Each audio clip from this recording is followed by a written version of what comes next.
ამ წუთებში ირაკლი კობახიძე მთავრობის ადმინისტრაციაში სუპერმარკეტების ქსელების წარმომადგენლებს ხვდება. ამ და სხვა თემებზე რამდენიმე წუთში გიყვებით. ლარსზე არსებული სირთულეების გამო სომხეთი რუსული თხევადი გაზის მიღებას აზერბაიჯანის გავლით რკინიგზით განიხილავს.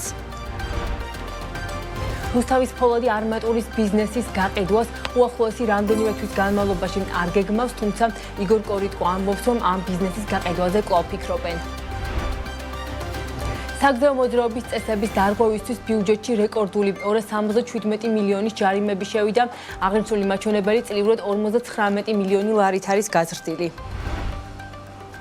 იუსტიციის მინისტრის მოადგილე თამარ ზოდელავა დაინიშნა, ის ამ დრომდე სახელმწიფო გრანტების მართვის სააგენტოს თავმჯდომარის თანამდებობას იკავებდა.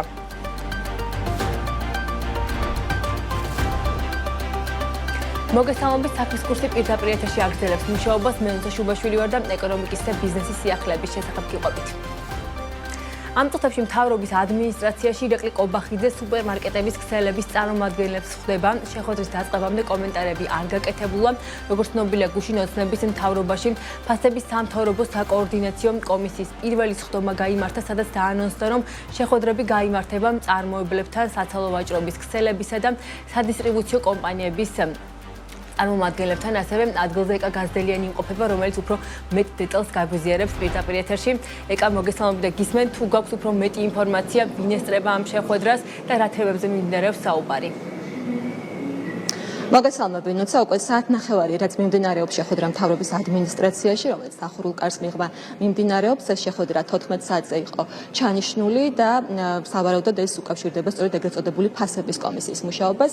აქ შეხვედრაზე მოპატიჟებულად რითეილ სექტორის წარმომადგენლებს მედიასთან კომენტარი არ გაუკეთებიათ, თუმცა როგორც ჩვენ ვიცით, ეს სავარაუდოდ უკავშირდება სწორედ იმ ფასებს, რომელზე მუშაობას ირაკლი კობახიძემ ჯერ კიდევ გასული წლის ბოლოს დაანონსდა, როგორც მან განაცხადა.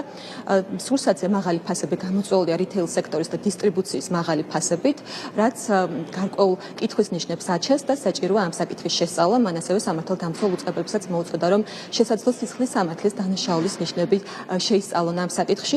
შეიქმნა ეგრეთ წოდებული ფასების კომისია, რომელშიც შედიან ეკონომიკური ბლოკის მინისტრები, ასევე სუსი სახელმწიფო უსაფრთხოების სამსახურის ხელმძღვანელი და კონკურენციის სააგენტოს თავმჯდომარე. ამ დროისთვის შეხვედრა კვლავ გრძელდება. ჩვენ როგორც ვიცით, აქ იმყოფება რითეილ სექტორის ხელმძღვანელი სოფო ქაშაკაშვილი. სავარაუდოდ ის უკვე შეხვედრის შემდეგ მედიასთან კომენტარს გააკეთებს და ჩვენთვის უცნობია თუ კიდევ ვინ იმყოფებიან, რომელი ქსელების წარმომადგენლები შეხვედრაზე, რადგან ამ შეხვედრის შესახებ ჩვენ ინფორმაცია არ გქონდა და როდესაც ჩვენ მოვედით ადგილზე, ეს შეხვედრა უკვე დაწყებული იყო. თუმცა ჩვენთვის ცნობილია ისიც, რომ ამ შეხვედრის შემდეგ, რითეილ სექტორის შემდეგ, ირაკლი კობახიძე შეხვდება ასევე სადისტრიბუციო კომპანიების წარმომადგენლებს, ისევე როგორც მწარმოებლებს და სწორედ ფასების საკითხი იქნება განხილვის საგანი, ასევე ჩვენ როგორც ვიცით, გაფართოვდა ამ კომისიის მუშაობის მანდატიც და ასევე ეს ეგრეთ წოდებული ფასების კომისია შეისწავლის ასევე მედიკამენტების და საწვავის ფასებსაც.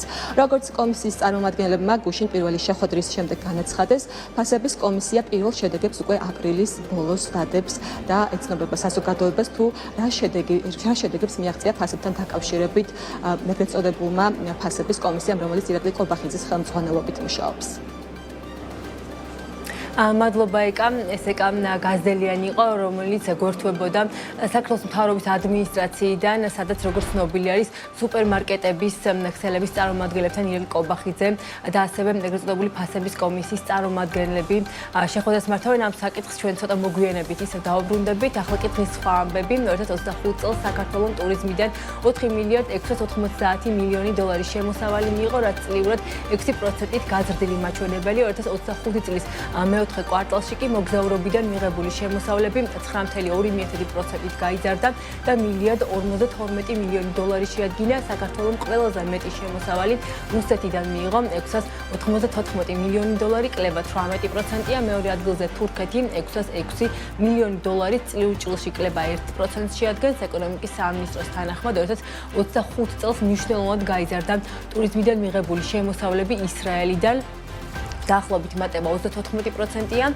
საიდანაც 586 მილიონი დოლარის შემოსავალი მიიღეთ, ევროკავშირიდან ზრდა არის 15.6% და აქედან შემოსავალი 660 მილიონი დოლარია, აზერბაიჯანიდან შემოსავალები 32.5%-ით 223 მილიონ დოლარამდე იყო გაზრდილი, საუდის არაბეთიდან კი 15.8%-ით 151 მილიონ დოლარამდე. აღსანიშნავია, რომ 2025 წლის განმავლობაში საქართველოს სულ 7.8 მილიონი საერთაშორისო მოგზაური ეწვია, რაც წლიურად 5.9%-იანი ზრდაა, საიდანაც 5.5 მილიონი ვიზიტი უშუალოდ ტურისტულ ვიზიტს წარმოადგენდა, რაც წლიურად 8.4%-ით არის გაზრდილი. ქვეყნების მიხედვით საქართველოს ყველაზე მეტი ვიზიტორი კვლავ რუსეთის ფედერაციიდან ყავდა, რაც 1.570.000 შეადგენდა.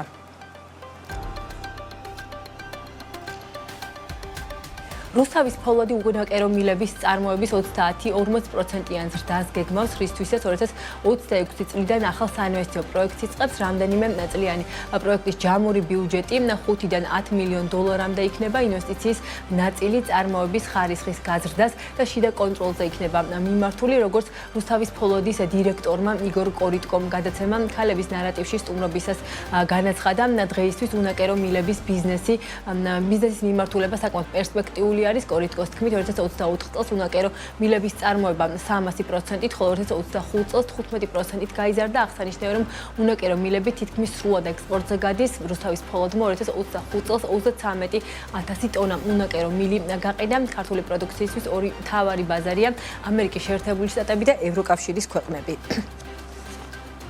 ჩვენი მთავარი ბიზნესი ამჟამად არის უნაკერო მილები და ძალიან დიდ პერსპექტივას ვხედავთ ამ ბაზარზე. ვზრდით წარმოებასაც და გაყიდვებსაც. მინდა აღვნიშნო, რომ 2024 წელს 2023-თან შედარებით წარმოება 300%-ით გავზარდეთ. ტენდენცია გაგრძელდა 2025 წელს და ჯამში დამატებით 15%-იანი ზრდა გვქონდა. ეს არ არის 300%-იანი ზრდა, თუმცა როდესაც ასეთი მაღალი ნიშნულიდან დავიწყეთ, ეს უკვე საკმაოდ კარგი მაჩვენებელია. 2025 წელს ჯამში 33,000 ტონა უნაკერო მილები გავყიდეთ. დღეისათვის ორი ძირითადი ბაზარი გვაქვს: ამერიკის შეერთებული შტატები, ყველაზე მსხვილი ბაზარი მსოფლიოს მასშტაბით და ევროკავშირი. ევროკავშირის შემთხვევაში ჩვენს მილებს ყიდით იტალიაში, ნიდერლანდებში და გერმანიაში, ასევე სხვა ქვეყნებში, თუმცა მცირე მოცულობით. მომავალში გვინდა კიდევ ერთი მსხვილი ბაზრის დამატება. ეს შეიძლება იყოს შუა აზია, სამხრეთ ამერიკა ან აფრიკის გარკვეული ნაწილი. ვამაყობთ, რომ ქართული პროდუქტი ისეთ ქვეყნებში გადის, როგორიცაა ამერიკა, ევროპა, სამხრეთ კორეა, ჩინეთი და კონკურენციას უწევს სხვა ქვეყნებს, რაც ნიშნავს იმას, რომ ჩვენი პროდუქტის ხარისხი და სერვისი ისეთივეა, როგორიც მსოფლიოს წამყვანი მწარმოებლების.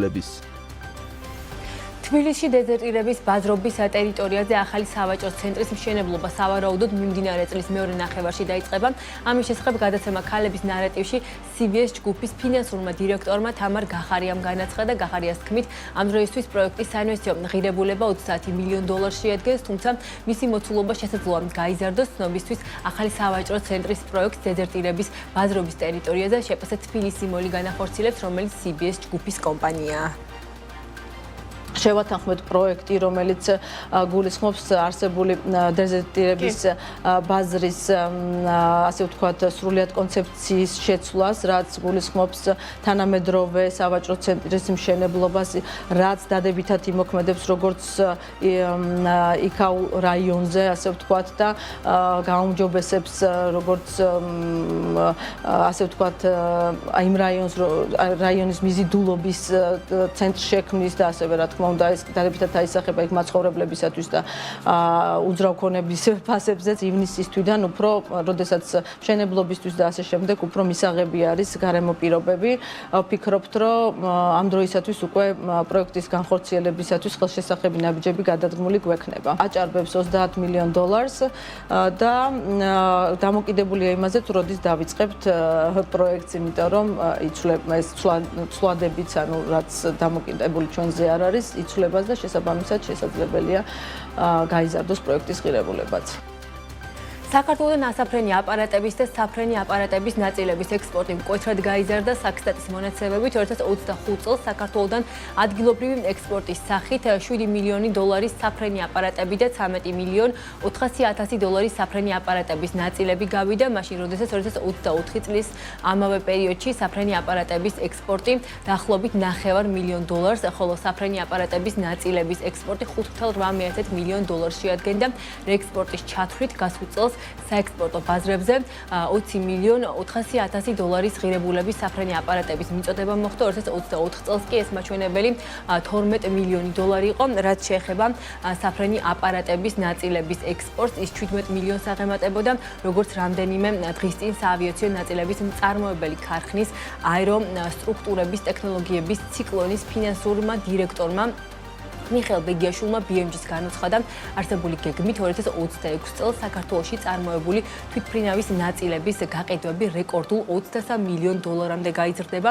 მისი თქმით, საწარმო, რომელიც ამერიკული საავიაციო გიგანტისთვის ბოინგისთვის მუშაობს, მიმდინარე წელს წარმოების მნიშვნელოვან გაფართოებას გეგმავს.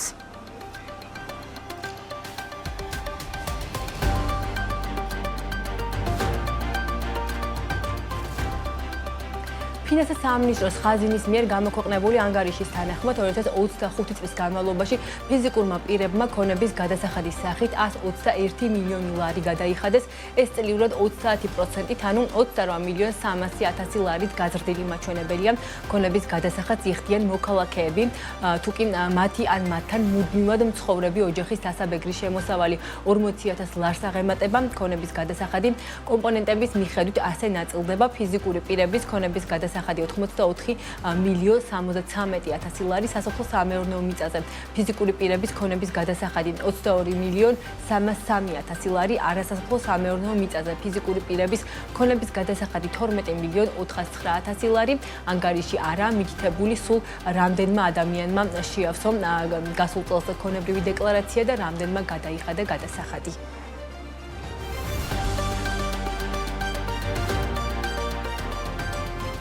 ფინანსთა სამინისტროს ხაზინის თანახმად 2025 წელს გადასახადების გეგმა გადაჭარბებით შესრულდა. ბიუჯეტით 2025 წლის განმავლობაში 21 მილიარდ 940 მილიონი ლარის გადასახადების აკრეფა იყო დაგეგმილი, ხოლო ხაზინის თანახმად ბიუჯეტში შესულია 21 მილიარდ 957 მილიონ 477,000 ლარი, შესაბამისად საბიუჯეტო შემოსავლების გადაჭარბება 17,5 მილიონ ლარს შეადგენს. 2025 წლის განმავლობაში კონკრეტული გადასახადების მიხედვით საბიუჯეტო შესრულება ასე ნაწილდება: საშემოსავლო გადასახადი 2 მილიარდ 515 მილიონი ლარი, გეგმის 99,6% დამატებული ღირებულების გადასახადი 8 მილიარდ 126 მილიონი ლარი, გეგმის 99,9%, მოგების გადასახადი 2 მილიარდ 881 მილიონი ლარი, გეგმის 100%, აქციზის გადასახადი 2 მილიარდ 728 მილიონი ლარი, გეგმის 103%, იმპორტის გადასახადი 156 მილიონ 620,000 ლარი, გეგმის 101%, სხვა გადასახადები 559 მილიონ 333,000 ლარი, გეგმის 96,4%, ბიუჯეტში 345 მილიონი ლარი შევიდა არაფინანსური აქტივების კლებიდან, ანუ პრივატიზაციიდან, რაც გეგმის 115%-ია. აქედან 5G რადიო სიხშირული ლიცენზიების მოსაკრებელზე 125 მილიონ 700,000 ლარი მოდიოდა.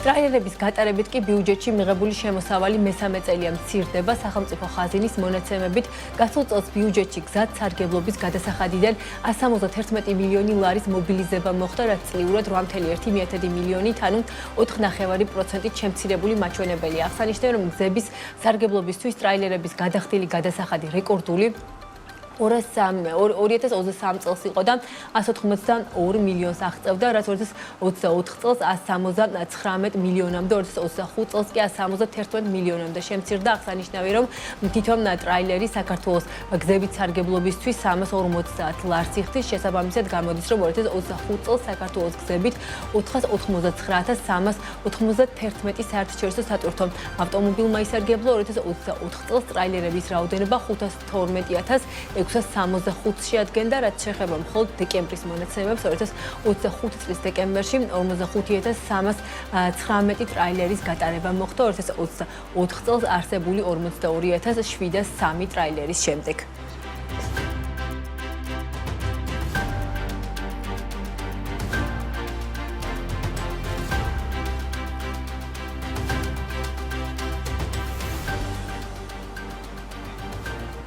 რძეში აფლაქსინატონების შემცველობის გამკაცრების შემდეგ ფერმერული მეურნეობების წარმოებული რძის თითქმის ნახევარი ლაბორატორიულ ბარიერს ვერ გადის, რაც დარგს დიდი გამოწვევის წინაშე აყენებს.